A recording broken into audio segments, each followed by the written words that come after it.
บ่เงียนใจเจ้าเปลี่ยนจากอายเป็นเขาลืมอดีตเดือนงานสายตาสองเงาเจ้าบอกหากอายเบา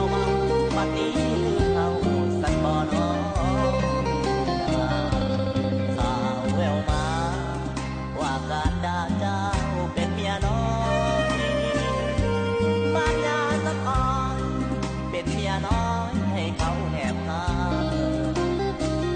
มองบนลาทีคนดีคือเขาเมินมาเลยเป็นเมียน้อย